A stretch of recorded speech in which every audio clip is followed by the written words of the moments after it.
What is up, team? Welcome to K&M Geekly. Just a sneak peek at what this geek has been doing to get him through the week. And moving forward, you'll notice it's just myself, Mike and Deglio. My partner Keith Varney is off because I told him we weren't doing Geekly this week because we are skipping an entire week, but that's next week we're skipping. So I misspoke, and so I wanted to get something in the can before I leave. I'm flying off to the Canary Islands tomorrow to jump on the cruise ship you see below, the MSC Seashore, to do a couple of shows. I'm filling in for a cruise show that my buddy does, and one of their guys couldn't do it, so I learned the show, and I'm going to jump in and do it. Looking forward to it. It's going to be a lot of fun to get out there on the high seas. 14 hours I'm flying, so I'm desperately trying to make sure I have enough content on my phone and such. I got my Kindle loaded up. I got some TV shows and such loaded up. Hopefully, I'll just sleep and won't even need to watch a lot of it, but that's a long flight. Anywho, we're going to just take next week off of Deep Space Nine and Geekly. I think we have a toys in the can, so that's good. And then we'll be back the following week, so no harm, no foul. But I wanted to just let you know some stuff I've been checking out real quick so you have a little bit of fun in your feed before we take off. First thing is, I hate packing. Boy, do I hate packing. But this is only 10 days and we're at sea the whole time, so I'm just trying to really consolidate. Just bring a suit, a couple of nice pairs of slacks, and then some jeans and neutral shirts. And hopefully that will do it for me.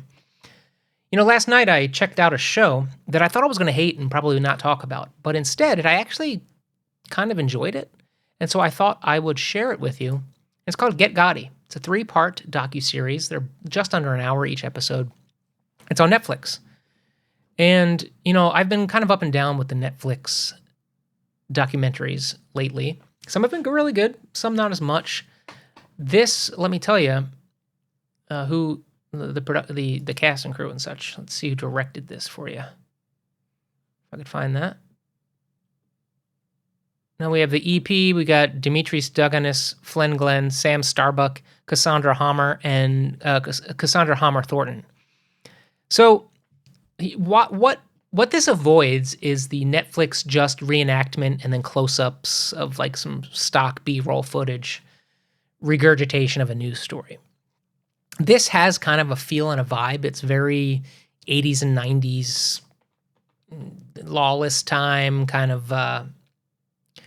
They capture the vibe very well. There's a frenetic, almost Goodfellas kind of shooting aesthetic in a way, but it's a lot of direct interviews with FBI agents and former gangsters and people involved with the Gottis. And what it also does is it avoids a lot of the reenactment stuff, and it uses newsreel footage in the courtroom and on TV.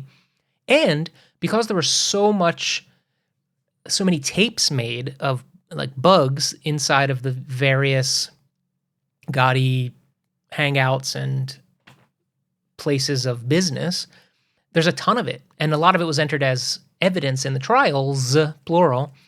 And so we get to hear a lot of it.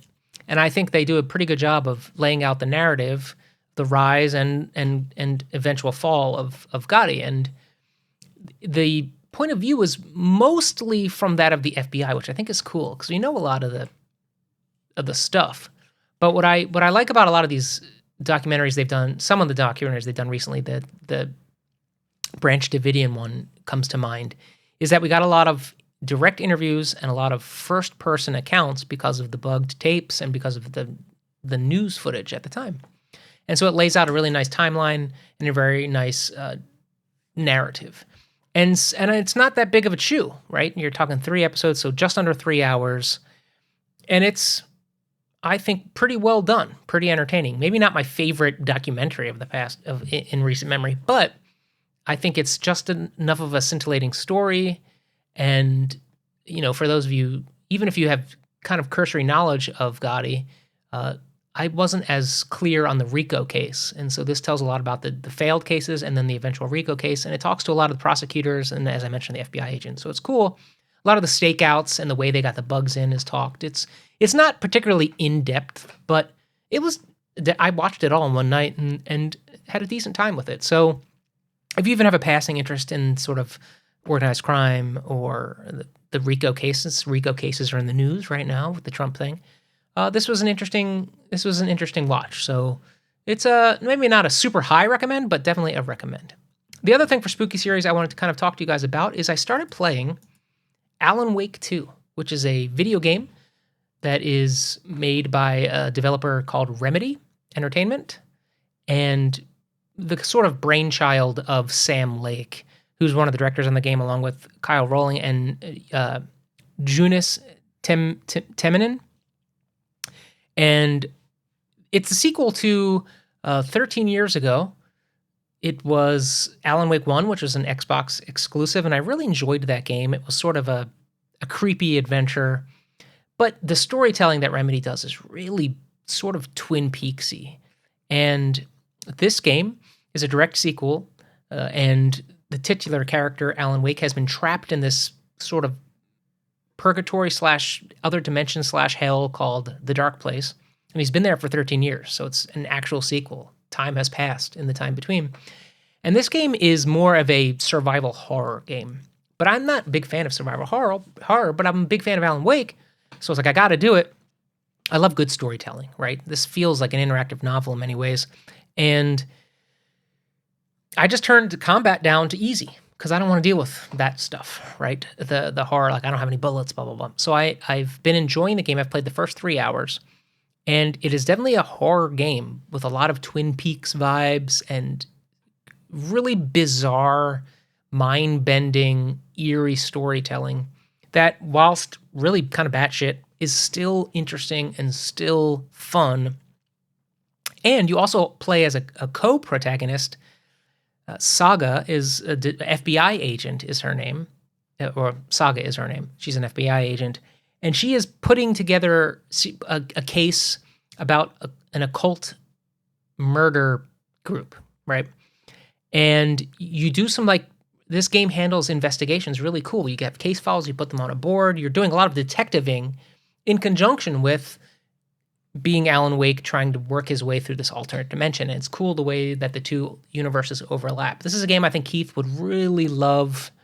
Even if you haven't played the first one, they do a good job of keeping you up. And of course, YouTube is rife with summaries of the first game if you need to catch up. I'm really enjoying this game, even though I don't like the genre of horror games usually. But this is changing my opinion. Just think it's really clever. I think it looks incredible. I'm playing on PC, but it's available on all platforms. Just really enjoying the game. I will definitely check in again when I've played more.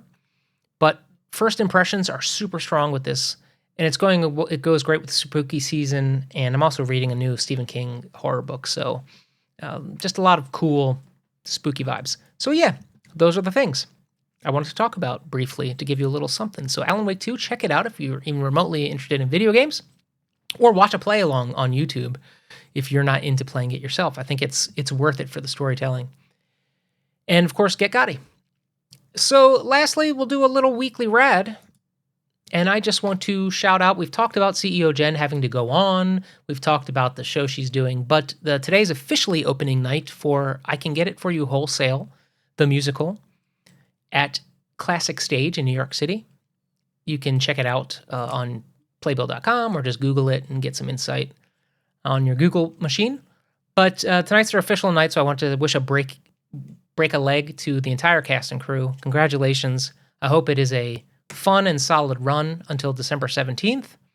And who knows after that? Anything could happen, but we wish CEO Jen well, and we come home soon. So that's it. Uh-oh. There we go. I will see you guys in like 2 weeks. Until then, don't let anyone yuck your yum. Just keep on doing, playing, and listen to the things you find fun. And until next time, keep on geeking on.